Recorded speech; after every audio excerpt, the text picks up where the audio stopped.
Hey, my dear student, in our last video, we have already discussed sentence according to its structure. And today, in this video, we are going to discuss sentence according to its meaning. Actually, according to its meaning, sentence can be divided into 5 types. Number 1, assertive sentence. Number 2, interrogative. Number 3, imperative. Number 4, optative. And number 5, exclamatory sentence. Today, we are going to discuss sentence according to its meaning in details. At first, assertive sentence. Assertive sentence. Actually, what is an assertive sentence? An assertive sentence is a sentence that just describes some incidents or gives some information or opinion. Actually, this assertive sentence, for example, Mr. Billy has gone to college. Mister বিলি কলেজে গিয়েছে, এই যে একটা information দিচ্ছে, এই information বা informative এই সেন্টেন্সটাকে আমাদের বলা হবে assertive sentence.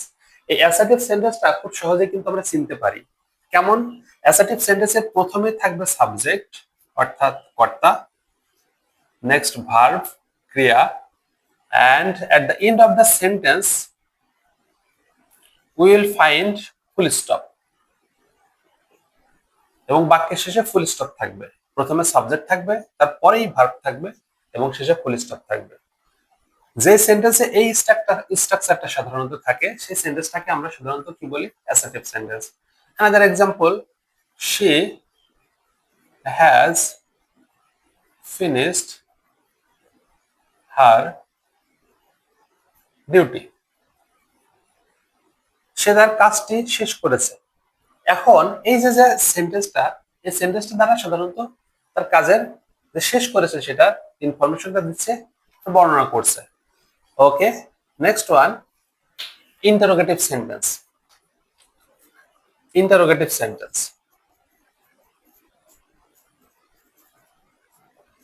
Interrogative sentence is a sentence that just describe or that just make questions. For example, are you kidding me? Who are you?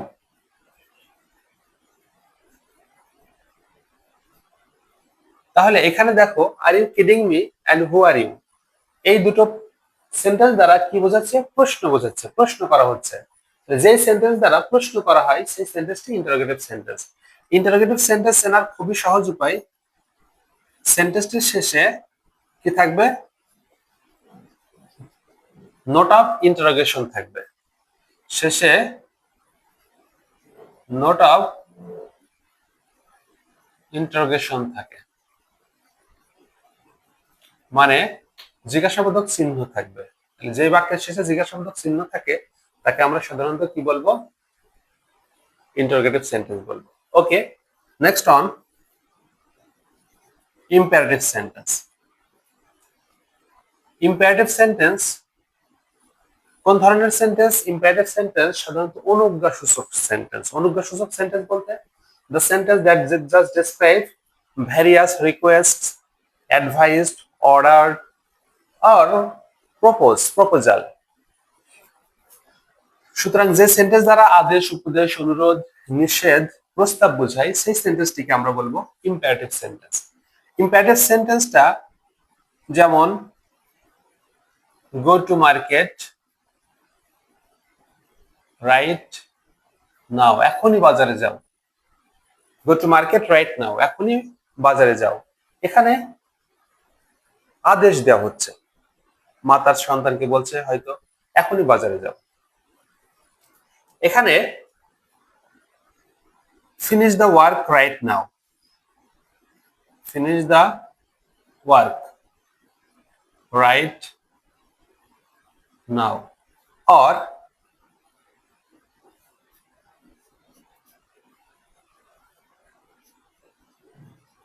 study hard, এই যে এখানে দেখো, go to market right now, এখনই বাজারে যাও। Finish the work right now, এখনই কাজটা শেষ করো। স্টাডি হার্ড, কঠোরভাবে অধ্যয়ন করো। এই সমস্ত সেন্টেন্স গুলো দ্বারা কখনো আদেশ বোঝাচ্ছে, কখনো উপদেশ বোঝাচ্ছে, আবার কখনো অনুরোধ বোঝায়। সাধারণত এই সেন্টেন্সটা চেনা খুব সহজ। সেটা ভার্ব এর base form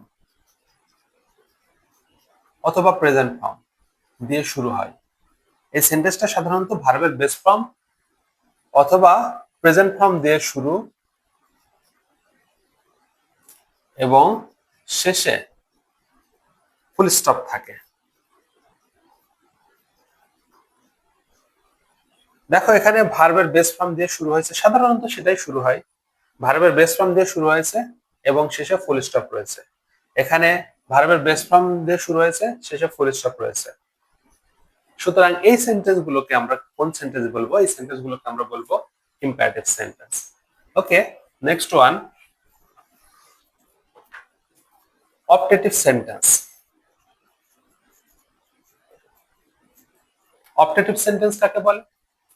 actually the sentence that just describe the wish and the prayer, যে সেন্টেন্স দ্বারা ইচ্ছা বা প্রার্থনা বোঝায়, সেই সেন্টেন্সটিকে আমরা কি বলবো? অপটেটিভ সেন্টেন্স বলবো। যেমন মে আল্লাহ ব্লেজ ইউ, আল্লাহ তোমার মঙ্গল করুক। অথবা long live our president, long live our president, আমাদের প্রেসিডেন্ট দীর্ঘজীবী হোক বা আমাদের রাষ্ট্রপতি দীর্ঘজীবী হোক।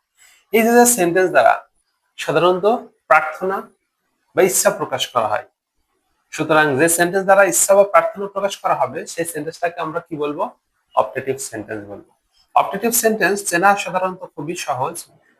বেশিরভাগ ক্ষেত্রে মে অথবা লং দিয়ে শুরু হয় এবং শেষে ফুল স্টপ থাকে, শেষে ফুল স্টপ থাকে। তাহলে যে সেন্টেন্সটা সাধারণত মে অথবা লং দিয়ে শুরু হলো এবং শেষে ফুল স্টপ থাকবে, সেই সেন্টেন্সটা সাধারণত কোন সেন্টেন্স হবে? Optative sentence. হ্যাঁ, মে অথবা লং দিয়ে শুরু নাও হতে পারে, অনেক সময় এটা ঊর্ধ্ব থাকে মে অথবা লং। যেমন মনে করো happy birthday to you, happy birthday, এখানে দেখো বার্থডে উইশ করা হচ্ছে, হ্যাপি বার্থডে টু ইউ। অথবা মনে করো গড ব্লেস ইউ, এখানে সেন্সটা একটু ইম্পর্টেন্ট, যে হ্যাপি বার্থডে, এখানে বার্থডে উইশ, জন্মদিনের উইশ করা হচ্ছে। গড ব্লেস ইউ, আল্লাহ তোমার মঙ্গল করুক। Actually may God bless you, may শব্দটা এখানে উজ্জ্ব রাখা যেতে পারে। সুতরাং এই সমস্ত সেন্টেন্স গুলোকে আমরা কি বলবো? অপটেটিভ সেন্টেন্স বলবো। Okay, next one and the last one, exclamatory sentence.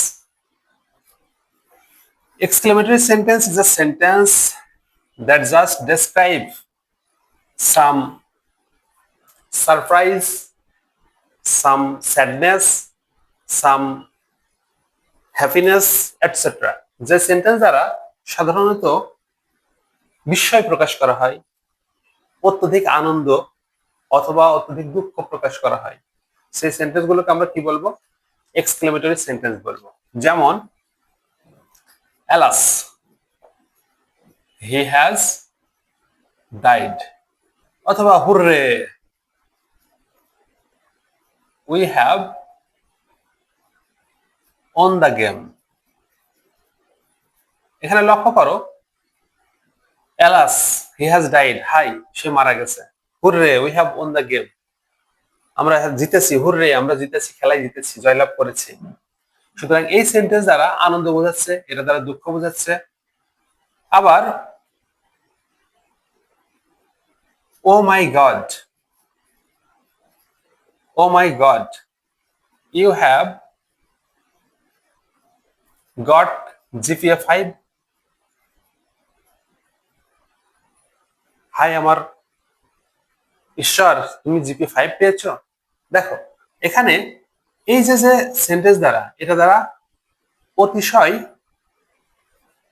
কি বোঝাচ্ছে? বিস্ময় বোঝাচ্ছে। সুতরাং এই সেন্টেন্স গুলোকে আমরা কোন সেন্টেন্স বলবো? এই সেন্টেন্স গুলোকে আমরা বলবো এক্সক্লেমেটরি সেন্টেন্স। অ্যাকচুয়ালি এক্সক্লেমেটরি সেন্টেন্সে যেমন আর হতে পারে হোয়াট এ ফুল ইউ আর, তুমি কত বোকা। What a fool you are. এই যে দেখো, এক্সক্লেমেটরি সেন্টেন্সে সব জায়গায় কিন্তু একটা বিষয় আছে, সেটা হচ্ছে এই জিনিসটা, note of exclamation. Note of exclamation অর্থাৎ এই সেন্টেন্সটা চেনা খুবই সহজ উপায়। বাক্যে নোট অফ এক্সক্লেমেশন থাকবে, নোট অফ এক্সক্লেমেশন